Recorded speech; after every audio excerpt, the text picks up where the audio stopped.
क्या आप यकीन करेंगे अगर मैं कहूं कि इस कहानी को सुनने के बाद मेरे अपने घर में भी 3 रात तक किसी ने दरवाज़ा खटखटाया था और दरवाजे के बाहर कोई नहीं था।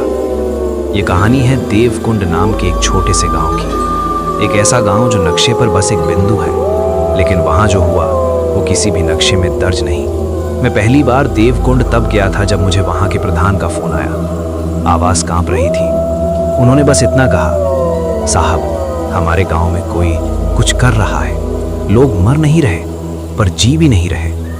लाइन कट गई। उस एक वाक्य ने मेरी नींद छीन ली। देवकुंड, जहां हवा भी फुसफुसाती थी। देवकुंड एक साधारण गांव था। पक्के घर कम, कच्ची गलियां ज्यादा, बीच में एक पुराना बरगद का पेड़ और उसके पीछे एक छोटा सा टूटा हुआ शिव मंदिर। गांव में घुसते ही मुझे अजीब सी चुप्पी महसूस हुई। दिन के 2 बजे थे, लेकिन सन्नाटा ऐसा जैसे आधी रात हो। न बच्चे खेल रहे थे, न औरतें कुएं पर, न खेतों में कोई हल चल रहा था। बस खिड़कियों के पीछे से झांकती आंखें। प्रधान मुझे अपने घर ले गए। उनका चेहरा पीला था, आंखों के नीचे गहरे काले घेरे। 3 हफ्ते से शुरू हुआ है, उन्होंने धीमे से कहा। पहले जानवर मरे, फिर लोग बदलने लगे। बदलने लगे? मैंने पूछा। उन्होंने जवाब नहीं दिया, बस खिड़की से बाहर इशारा किया। सामने वाले घर में एक लड़की खड़ी थी, उम्र लगभग 17। वो हमें देख रही थी, बिना पलक झपकाए। मैंने हाथ हिलाया, उसने मुस्कुराया, लेकिन वो मुस्कान इंसानी नहीं थी। गांव में सबसे पहले अजीब घटना हुई रामू किसान के घर। एक सुबह उसकी 5 गायें एक साथ मर गईं। न कोई बीमारी, न जहर। उनके माथे पर एक ही निशान बना था, काले रंग से बना त्रिकोण, जिसके अंदर कुछ अजीब अक्षर।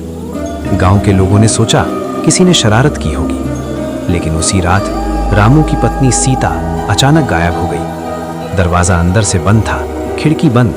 कमरे में बस एक चीज मिली, फर्श पर वही काला त्रिकोण और दीवार पर उंगलियों से लिखा हुआ, वो आ गई है। प्रधान ने बताया कि असली डर तीसरी रात से शुरू हुआ। हर रात ठीक 3:13 पर बरगद के पेड़ के नीचे कुछ जलता हुआ दिखता।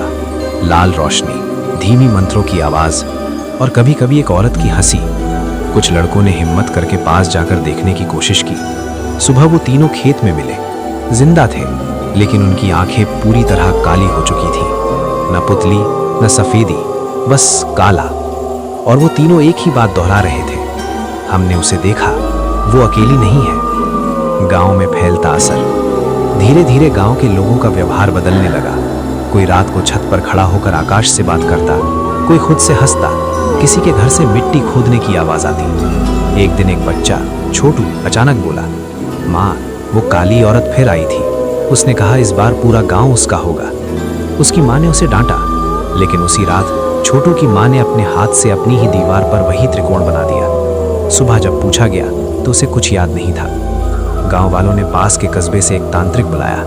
लंबे जटाजूट, लाल कपड़े, आंखों में अजीब चमक। वो सीधे बरगद के पेड़ के पास गया, मिट्टी सूंघी, आंखें बंद की, फिर अचानक चिल्लाया, ये साधारण काला जादू नहीं है, ये आवाहन है। किसका? प्रधान ने पूछा। तांत्रिक ने जवाब देने से पहले जमीन पर हाथ रखा और तुरंत पीछे हट गया। उसकी हथेली पर जलने का निशान बन चुका था, वही त्रिकोण। उसने कांपती आवाज में कहा, जिसे बुलाया गया है वो यहाँ पहले से थी। गांव में सन्नाटा छा गया। तांत्रिक ने बताया करीब 50 साल पहले इस गांव में एक औरत को डायन कहकर जिंदा जला दिया गया था। नाम था गोमती। उस पर आरोप था कि वो बच्चों पर काला जादू करती है, लेकिन मरते वक्त उसने चीख कर कहा था, मैं नहीं, तुम सब करोगे काला जादू, और जब मैं लौटूंगी तो किसी को पहचान नहीं पाओगे। उस दिन के बाद गांव में कई साल तक अजीब घटनाएं हुई, फिर सब शांत हो गया।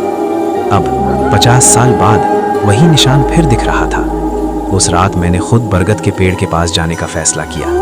कैमरा, टॉर्च और तांत्रिक मेरे साथ। 3:13 पर हवा अचानक ठंडी हो गई। पेड़ की जड़ों के बीच लाल रोशनी जल उठी, मंत्रों की आवाज, और फिर मैंने उसे देखा।